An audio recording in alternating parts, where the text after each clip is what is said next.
So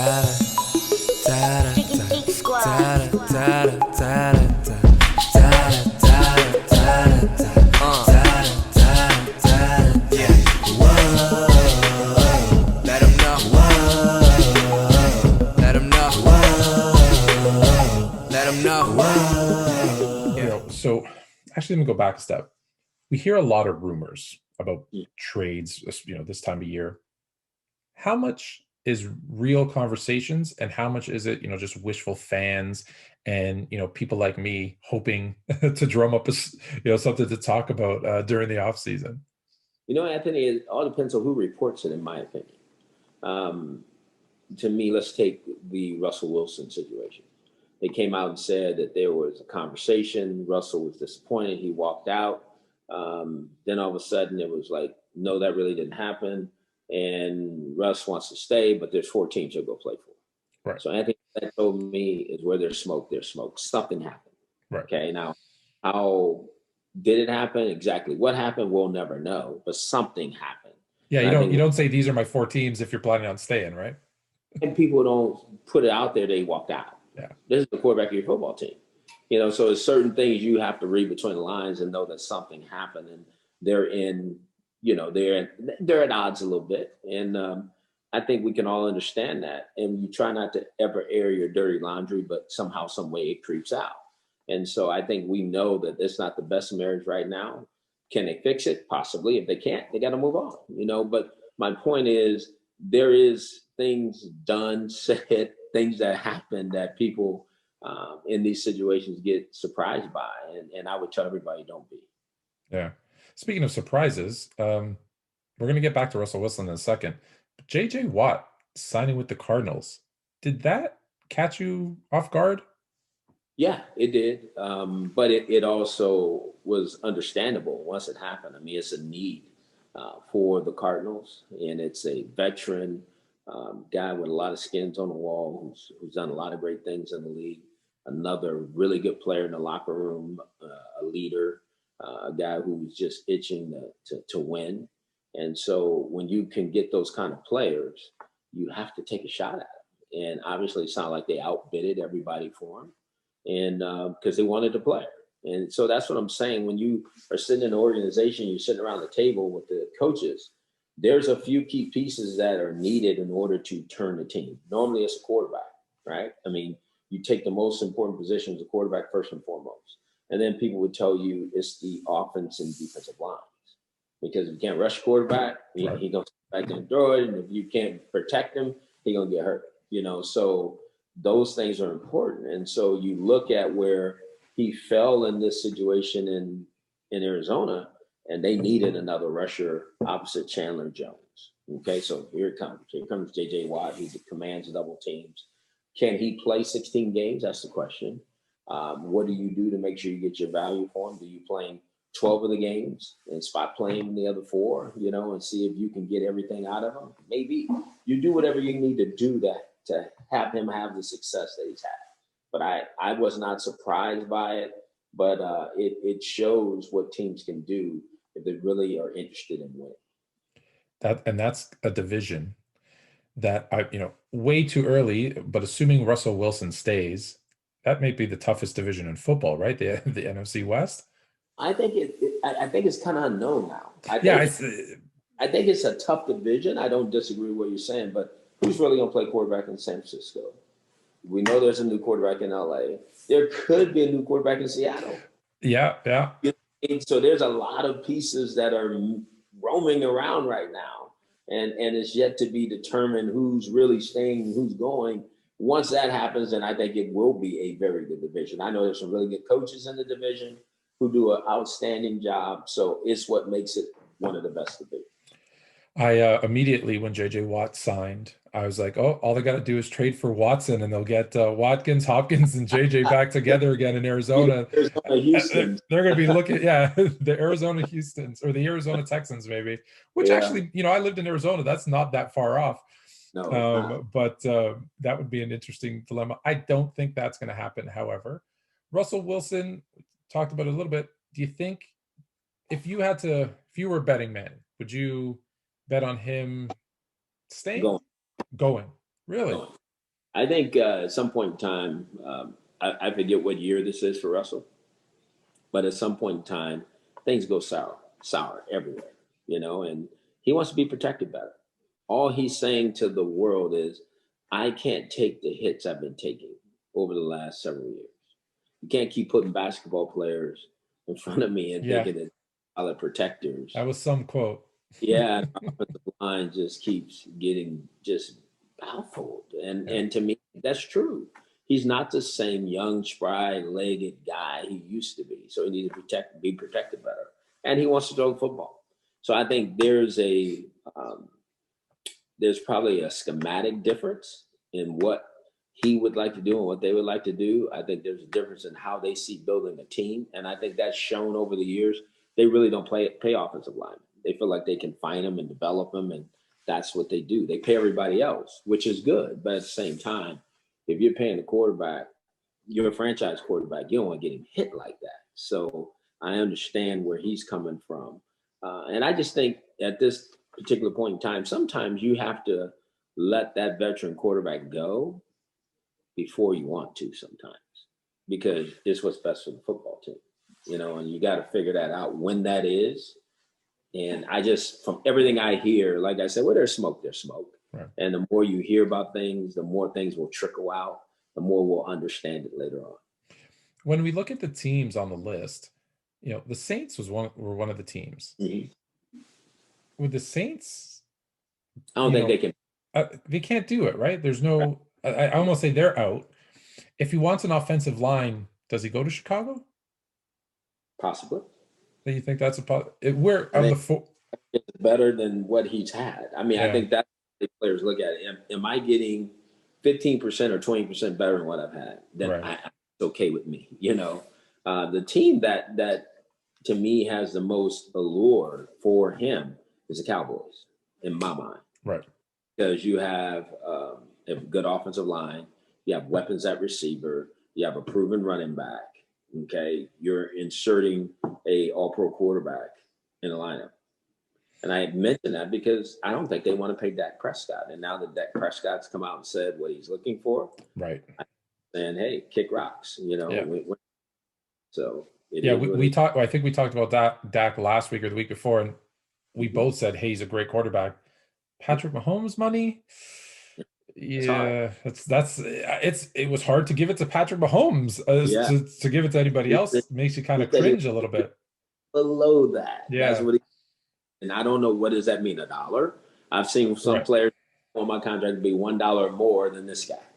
Is it $1 less? Who knows? But my point is, I don't think the Cowboys want to pay it, whatever it is. So So I they got it. I got to interrupt you because you said something, and I don't want to forget. Do sure. have there actually been players say, "I want $1 more than him"? Oh, there's no doubt. Oh, there's no doubt. You hear it, but I never actually. Oh no, it's competition. And I hate to say it. I mean, I'm better than that guy. I hate my agent. I need you to give me $1 more than that guy, okay? And I'll take the deal. I've seen that before, so it's amazing.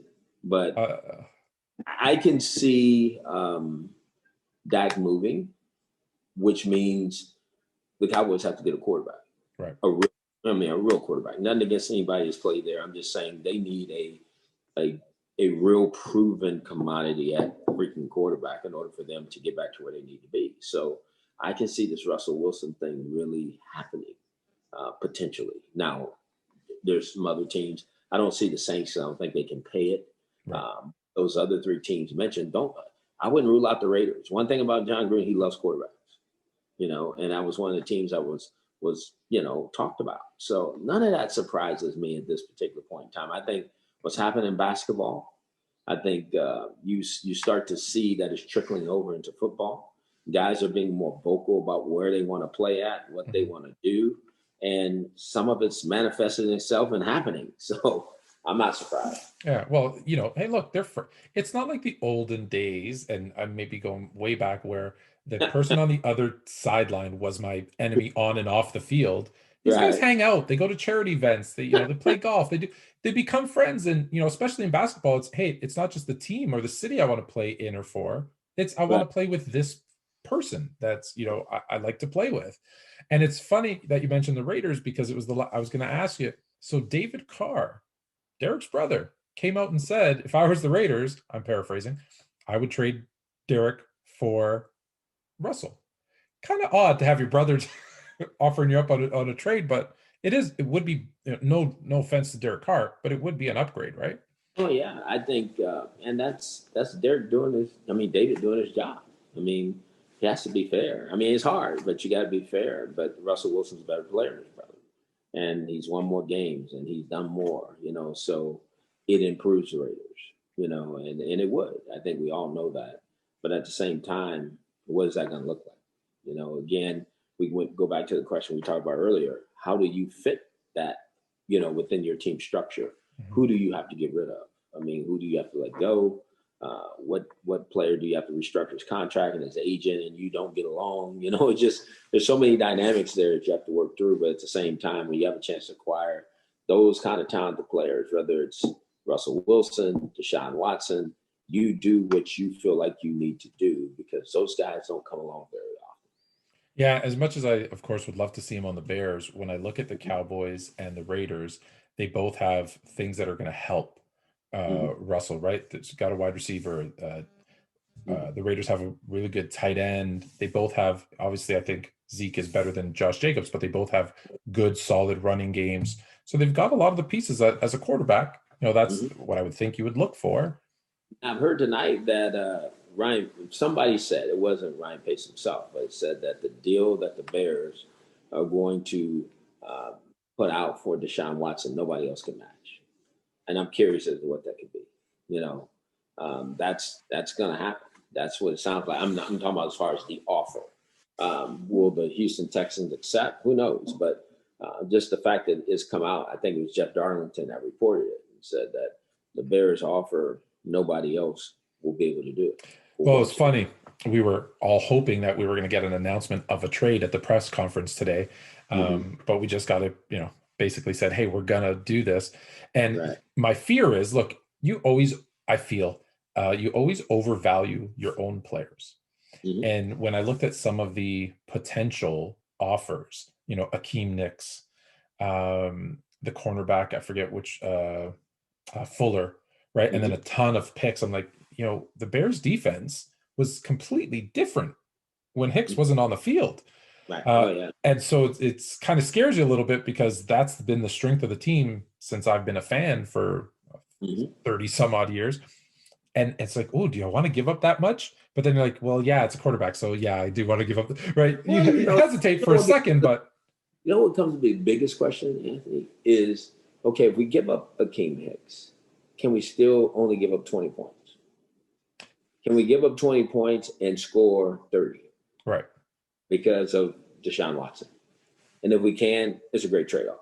Yeah, we're not going to be in the top 5 in defense. We'll probably be in the middle. We'll be 12 or 15. But we'll stop teams from scoring. We'll hold them to 22 points. Can we do that, staff? Can we create something that's good enough to do that within our division? Those are the discussions that you're saying, what's happening today? That's what's happening behind closed doors. Well, to know. Yeah. Well, the good news is, not the good news, but he had missed so much time last season that they finished in the middle of the pack anyways. So it would be the same type of defense, hopefully, with Watson. That's that thought. What is it? We already know what it looked like. Yeah. What it didn't like, so we've had an example. Let's go back and watch that tape. So you go back and watch that tape again, and then who can you get in free agency to fill the void? Yeah.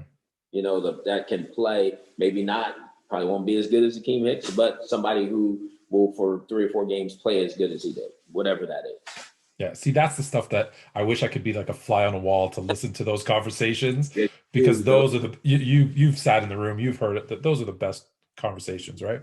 They are. They're the best, but they're also the most volatile, because people see it differently, and that's why you have to have the right vision, and who's leading the vision.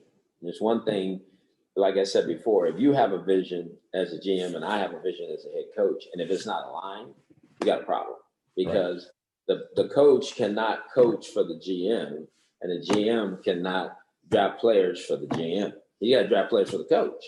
And that's the way those things work. If you don't do that, there's no chance of it working.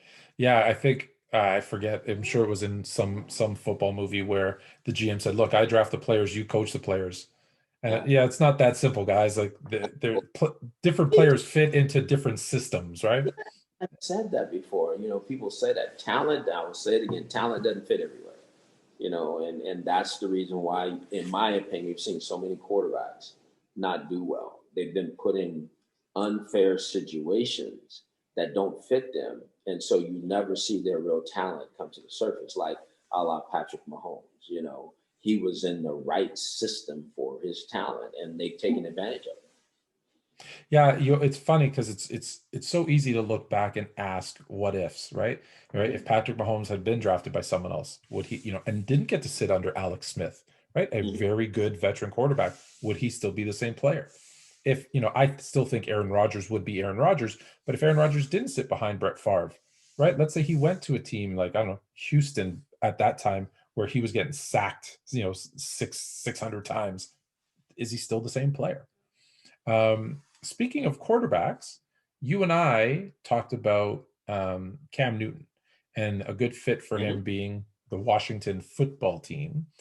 But I heard Mhm. this week you said another quarterback might be a good fit in Washington. Yeah, I've heard that. I've heard that Sam Darnold would be a fit, and I say that because of ties to people. Kenny Zampese, the quarterback coach. He was an SC guy.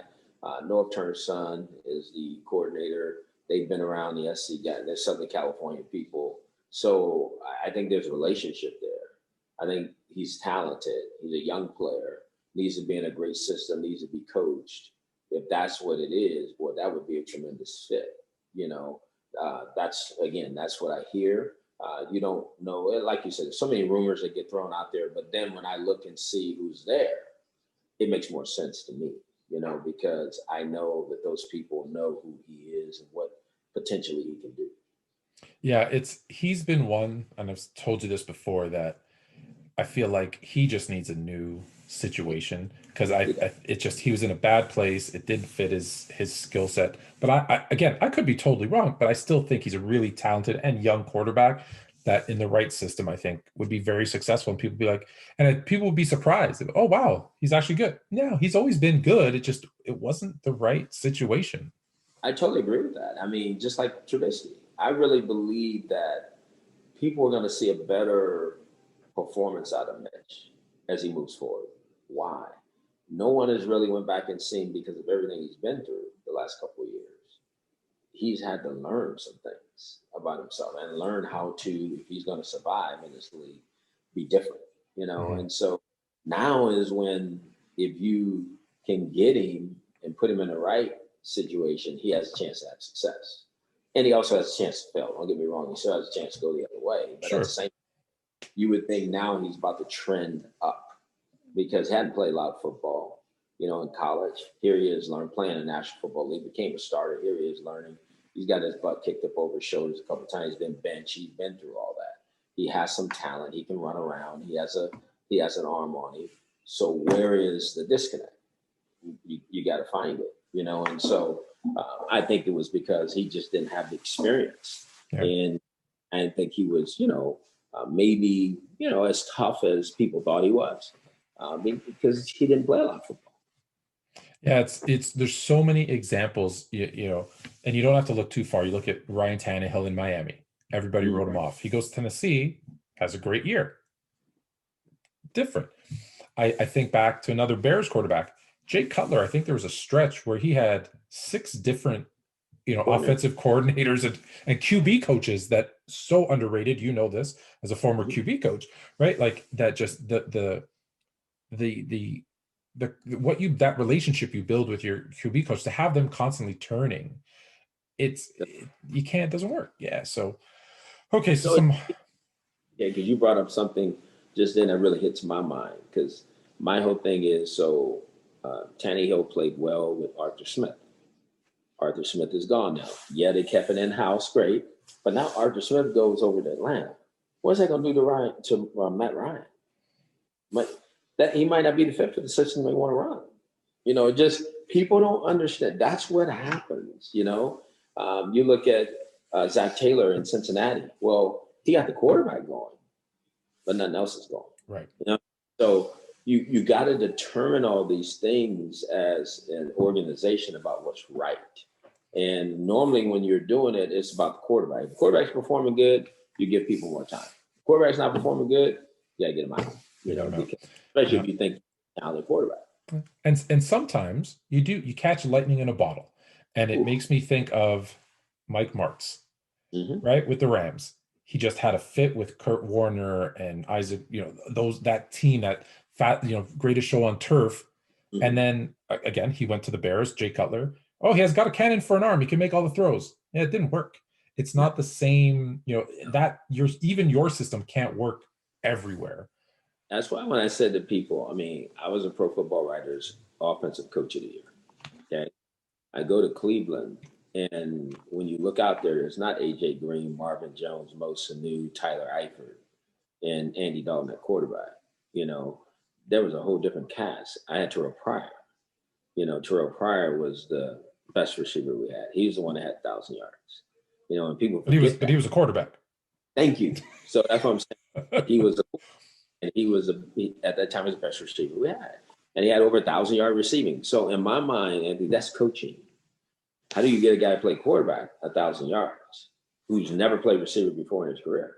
So that tells you something, and so that's why I keep saying about fit and coaching, because it all got to work hand in hand. If it doesn't, it just doesn't work. And people got to understand that. I would be right now, I'm not trying to unload on Chicago, but here's Ryan Pace. He's still sitting there, and you drafted Mr. Trubisky. And we've seen what Deshaun Watson and Patrick Mahomes has done. Well, you're gonna have to explain that to me. Well, listen, I will rip on Chicago because I got the helmet back there. I'm allowed to. But not only that, but you wanted Marcus Mariota. You signed Mike Glennon. You drafted Mitch Trubisky and gave up a ton of draft capital to move up one spot where you probably could have got him anyways if you just stood pat. And you signed Nick Foles, right? There it was, it's like 4 strikes in my book. There's so many of these situations, whether it's the Rams with Goff, Philly with Wentz, who's responsible for these things? Is it the coach or is it the scouting department? Where is it, or was it, we missed this one, but that's a lot of misses and a lot of money. Yeah. Now I will say the one with Pace, I've read a lot about it, obviously, and he just fell in love with Mitch really early.